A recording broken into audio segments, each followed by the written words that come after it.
আসসালামু আলাইকুম। কি অবস্থা সবার? সকলকে জানাচ্ছি জুম্মা মুবারক। তো আবারও চলে আসলো জুম্মার দিন। তো বাইরে প্রচণ্ড রোদ। আজকে রোদের তাপমাত্রা এবার কতদিন? আজকে 51 না? আজকে রোদের তাপমাত্রা 51, মানে চিন্তা করা যায় আরব দেশে মানে আমরা প্রতিদিন মনে করেন যে এইসব এই যে 51, 50 এরকম তাপমাত্রা অলওয়েজ থাকে।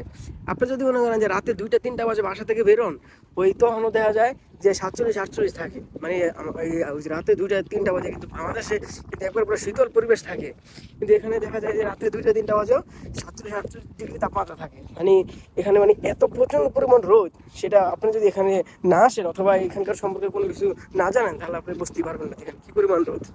তো যাই হোক, সমস্যা নেই। মানে আমরা তো প্রতিদিন এখানে মানে এখানকার রাস্তাঘাটে চলাফেরা করতে করতে আসা যাওয়া করতে করতে মানে এখানকার রোদের মানে আমার দ্বারা আর তেমন একটা সমস্যা হয় না, তো অভ্যস্ত হয়ে গেছি। তো যাই হোক, এখন চলে যাচ্ছি নামাজ পড়তে। তো সকলকে জানাচ্ছি জুম্মা মুবারক। যাই আগে নামাজটা শেষ করে আসি, পরে আবার কথা হবে আপনাদের সাথে।